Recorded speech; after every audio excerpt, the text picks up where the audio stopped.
Filoham-pirenena teo aloha Andriamatoa Ravalomananamarika modia nilazany hoe tsy afaka miala amin'ny firenena mikambana isika. Tsy afaka miala amin'ny firenena mikambana i Madagasikara hoy ny filoha teo aloha Ravalomananamarika ny androandroany isika mpikambana feno ao amin'ny firenena mikambana ka isy vokany ratsy lehibe ho an'ny firenena malagasy ny fialana ao hoy izy. Nanamafy ihany koa ity filoham-pirenena teo aloha ity ny hoe tsy mifanohitra fa ivelan'ny lalam-panorenana ny fijoroan'ny fitondrana ankehitriny. Amin'izao fotoana izao moa ireo mpaneho hevitra ao anatin'ny tambanjotra an-tserasera dia betsaka nitezitra amin'ity Marika Ravalomanana ity satria maro ny milaza manao hoe eto amin'ny firenena dia tsy misy zavatra mety amin'ny filoha Ravalomanana raha tsy izy no mitondra eo, ohatrany izy rery no manana fahamarinana hoy ireo sasany izay maneho hevitra. Ny loharanom-baovao izay navoaka ny radio Mangarahara moa dia zandary sy mpandraharahan'ny fonja tratra tamin'ny halatra moto.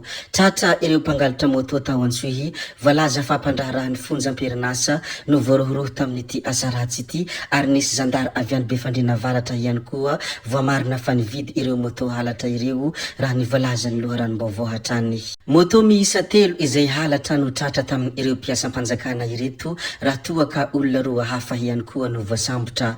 Kahitra fa nitombona halatra moto tao amin'ny distrika any Antsohihy ka antony nanaovana ny hetsika raha ny fampitam-baovao hatrany. Fa ny taxi be kosa raha araka ny nambaran'ny polisim-pirenena dia tsy maintsy manaja lalàna ny taxi be raha tsy te ho voasazy hoy ny polisy. Tsy maintsy manaja ny lalàna ny taxi be mba hisorohana ny sazy hoy ny polisim-pirenena nanoloana ny fitokonana izay nataony ireo bis 194 ny andro omaly izay teny Ampasampito. Nisy ny fionana tamin'ny ireo filohan'ny kooperativa ao Antananarivo sy ny mpitandro filaminana taorian'ny savorovory ny andro omaly. Nifantoka tamin'ny fanamafisana ny fiarah-miasa sy ny fifampitokisana ny fionana nanamafy ny fanajana ny lalàna sy ny zony rehetra ihany koa. Tsy maintsy esorina ny Colisée hoy Rabaroelina. Tsy maintsy esorina ny Colisée hoy Indrina Rabaroelina ilay filohan'ny fianakaviambeny Andrina ao Imerina ny Androany Maraina izay tetsy anosy raha nanontanian'ny mpanao gazety ny ambatany. Nitondra fanazavana moa ity Indriana Rabaroelina ity ny hoe antony tsy maintsy andravana anio satria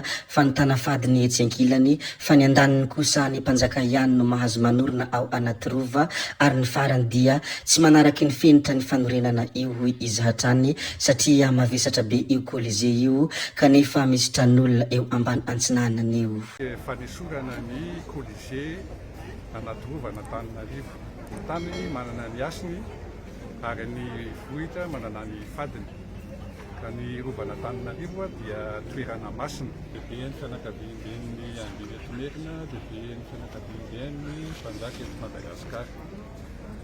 Eto zany zay dia tonga amin'ny fanesorana ny Colisée anaty rova Antananarivo satria nahoana ny tany manana ny asiny ary ny vohitra manana ny fadiny.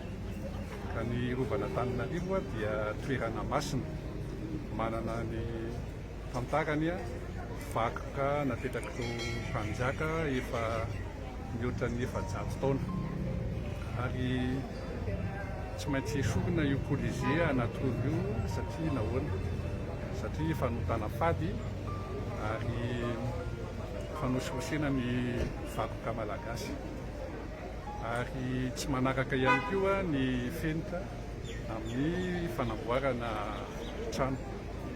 Ny toerana tsy matsinanana io zany dia nisy ny lapan'ny mpanjaka naorany mpanjaka Ranabany Lafatelo ka toerana misy lapa izy io ary tokony hanaovana lapa ary ny mpanjaka ihany no tokony afaka manorina zavatra ao anaty rova Antananarivo fa sy tsy nataon'ny mpanjaka Razambetany io zany dia tokony tsoahana ao anatin'izany i Colisée ao anaty rova io. Manaraka izany ny fanaovana lanonana dia tsy ao anaty rova fa eo amin'ny kianja Andohalomasina eo ny fanaovana lanonana fa tsy ao anaty rova. Ka noho izany tsy mety ary tsy maintsy afindra amin'ny toeran-kafa zany io Colisée io izay Colisée Romanina moa dia tsy mety ao anaty rova fa tsy maintsy afindra amin'ny toeran-kafa fa raha hanao lanonana dia tsy maintsy any amin'ny kianjana Andohalomasina na amin'ny toeran-kafa.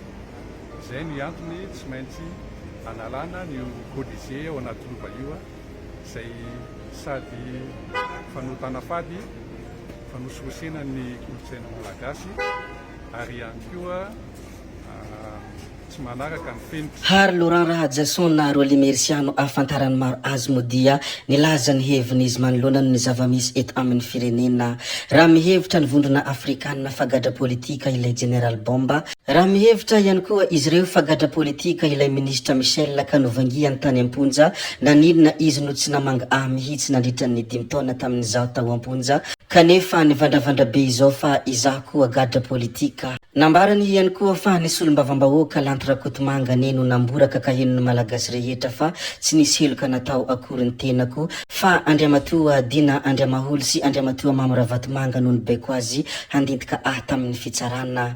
Noho izany nigadra tao amin'ny fonjany Antanimora nandritra ny 5 taona katroka. Noho izany mipetraky ny fanontaniana hoy Roly Mercia naninona no tsy nivangina tao Amponja nandritra n'izay 5 taona izay raha mihevitra ny vondrona afrikanina fa gadra politika ilay Bomba sy Michel. Tsetsatsiaka miresaka indrindra mikasika an'izay Andriamatoa Ravalomanana zay mo isika dia asa mba fantatsareo ve fa i Bomba dia tsy generaly fa Ravalomanana ny generaly. Aza donona nefa fa i generaly Ravalomanana ny Bomba ka nahatonga izy General Bomba. Zay ihany koa no namarana ny video antsika ry tompoko vavy sy tompoko lahy koa dia mankasitraka anareo na vitany haino hatramin'ny farany ary mbola manentana anareo foana ny mbola hanaraka ny video manaraka izay alatsaka hiato misesisesy zay fa tsala venay resaka hametra beloma izahay veloma vetivety amin'ny manaraka indray no manao ny misimisy veloma ary tompoko lahy veloma tompoko vavy.